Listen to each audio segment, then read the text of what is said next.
श्री हरि विष्णु की जय। आइए शुरू करते हैं तुलसी विवाह कथा। एक समय की बात है, शिव जी ने अपने तेज को समुद्र में डाल दिया, जिससे एक बालक का जन्म हुआ। उसका रुदन संसार को भय देने वाला था। यही बालक आगे चलकर जालंधर के नाम से महापराक्रमी दैत्य राजा बना। जालंधर का विवाह वृंदा नाम की कन्या से हुआ, जो कि असुर काल नेमि की पुत्री थी। जालंधर महाराक्षस था। देवी पार्वती को पाने की लालसा से कैलाश पर्वत पर गया। शिव का रूप धरकर माँ पार्वती के पास गया। माँ पार्वती उसको तुरंत पहचान गई और वहाँ से अंतर्ध्यान हो गई। पार्वती जी ने क्रोध में सारा वृतांत भगवान विष्णु को सुनाया। जालंधर की पत्नी वृंदा पतिव्रता नारी थी, इसीलिए जालंधर ना ही पराजित होता, ना ही मारा जाता। वृंदा के पतिव्रत धर्म को भंग करना आवश्यक था। एक दिन वृंदा उपवन में भ्रमण कर रही थी। उसने वहाँ दो मायावी राक्षसों को देखा। वह भयभीत हो गई। तभी वहाँ एक ऋषि आए। उन्होंने वृंदा के सामने दोनों राक्षसों को भस्म कर दिया। तब वृंदा ने ऋषि के तेज को देखकर अपने पति जालंधर के बारे में पूछा, जो कि शंकर जी से युद्ध कर रहा था।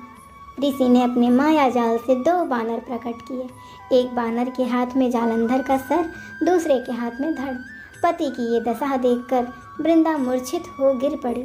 जब होश आया तो वो ऋषि से प्रार्थना करने लगी कि मेरे पति को जिंदा कर दीजिए प्रभु।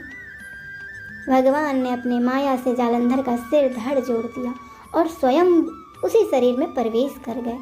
वृंदा को इस छल का तनिक आभास न हुआ।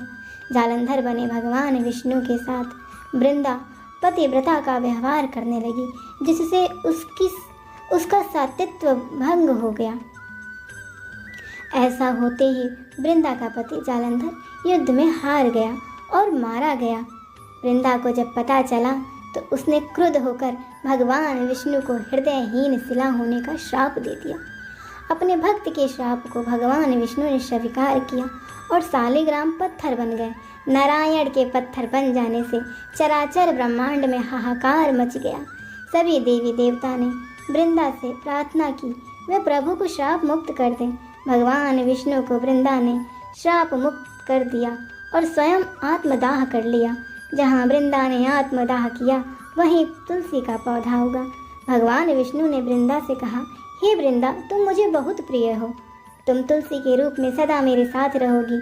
तब से हर साल कार्तिक महीने की देव उठानी एकादशी के दिन तुलसी विवाह के रूप में मनाया जाता है। भगवान विष्णु ने कहा, जो मनुष्य मेरे सालिग्राम रूप के साथ तुलसी विवाह करेगा उसे इस लोक और परलोक में विपुल यश प्राप्त होगा। बोलिए तुलसी महारानी की जय, सालिग्राम भगवान की जय। बोलिए श्री हरि विष्णु की जय, परम धाम की जय। चैनल को सब्सक्राइब जरूर कीजिए, लाइक कीजिए, कमेंट में श्री हरि विष्णु की जय और तुलसी महारानी की जय कहिए।